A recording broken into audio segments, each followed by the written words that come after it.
Hello అండి, నా YouTube ఛానల్కి స్వాగతం అండి. ఈరోజు అరటి పువ్వుతో పకోడీ చేద్దామని ట్రై చేస్తున్నానండి.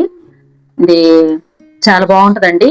ఉల్లిపాయ క్యాబేజీతో కాకుండా, ఈ వడలే కాకుండా, కూర కూడా కాకుండా పకోడీ కూడా ఎవరైనా తినొచ్చండి. ఉల్లిపాయ తినకూడదు అనుకున్న వాళ్ళు క్యాబేజీ అరటి పువ్వుతో కొత్తగా ట్రై చేస్తే చాలా బాగుంటుందండి. ముందుగా ఇవన్నీ దీనికి కావలసిన ఐటమ్స్ అండి: శనగపిండి అండి, కొద్ది కరివేపాకు, కొత్తిమీర, పుదీనా, జీలకర్ర అండి, కొద్దిగా కారము, కొద్దిగా ఉప్పు, కొద్దిగా పసుపు అండి. దీన్ని శుభ్రంగా ఇవన్నీ వీటిలో ఒకటి ఎల్లో కలర్ లాగా ఒకటి ఉంటుందండి, అది తీసేసి ఇలా ఉంచుకోవాలండి.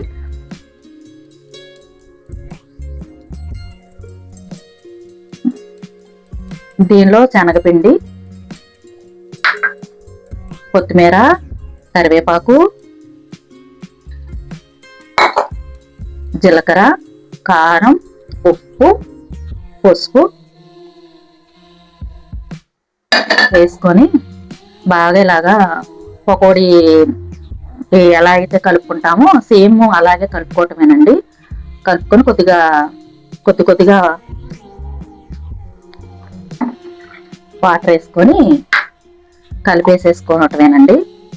ఇంకా బాండీలో ఇది ఆయిల్ పోసుకొని డీప్ ఫ్రై చేసుకోవటమేనండి.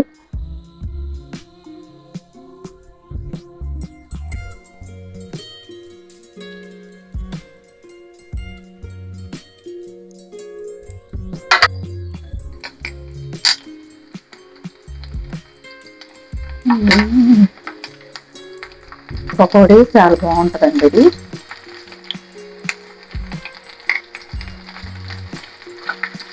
అసలు ఉల్లిపాయ పకోడీ లాగానే అనిపిస్తుందండి. ఇది చాలా టేస్ట్గా ఉంటుంది అసలుకి.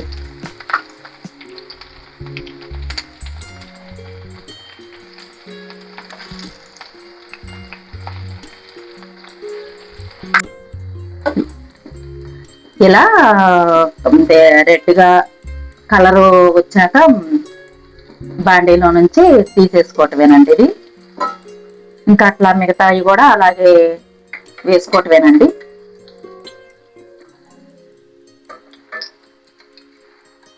ఇంకా మొత్తం డీప్ ఫ్రై చేసుకోవటమేనండి ఇవి పకోడీ.